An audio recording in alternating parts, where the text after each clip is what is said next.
Hello, I'm Richard Baxter, and I work at the Good Samaritan Shelter where we help homeless men get back on their feet.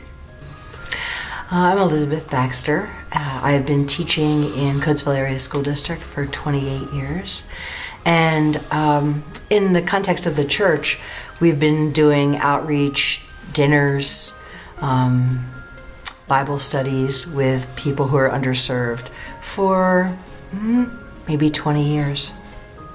There's many things I'd like our church to know about living in poverty, but we only have a limited time. But I don't think anybody really wants to live in poverty. Who would want to live in poverty? So that's what I'd like us to know, that the people who are living in poverty,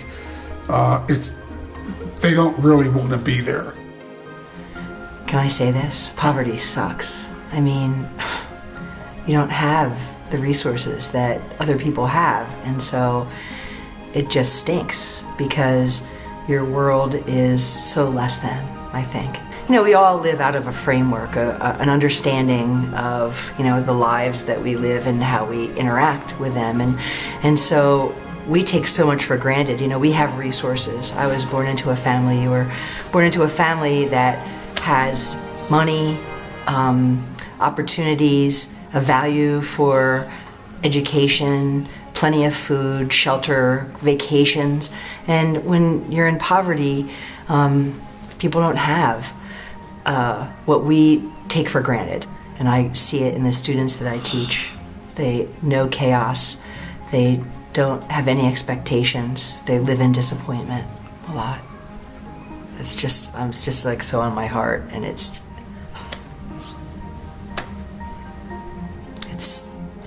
just so unfair. It's just really unfair.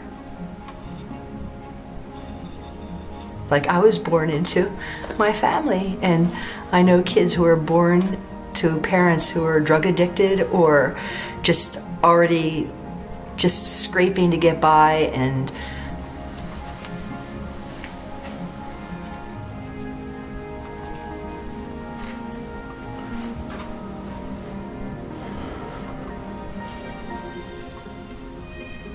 it's just so unjust. I think what we could do to love people in poverty is to be kind, to treat them with kindness, to not be condescending. The first thing I think of is just not judging them. Also, I think that you could find a friend. You could come to the community dinner. There's plenty of people there who would love to be friends or who are lonely and would enjoy friendship. And I think about, if every Christian would reach out, would have an opportunity, and I know maybe all of us don't have an opportunity, but if we could, that, maybe that would be a way where we could, just really change the world with one person at a time through relationship. If I see somebody and I'm approached in Philadelphia or even in Phoenixville now, as the poverty spreads out more and more, who comes up and says, hey, can you give me bus fare or something like that?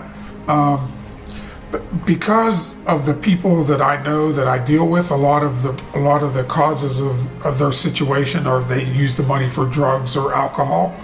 And so I would offer to, hey, let's go over to the burger place and I'll buy you a hamburger. Or let's go to the bus stop and I'll get you on the bus.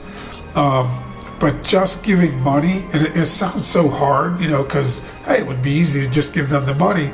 But if I give them the money, what if they go buy drugs? Then I'm just helping them out. That's one. The other, kind of sad is like, well, what if I gave them money and they went and got on the bus?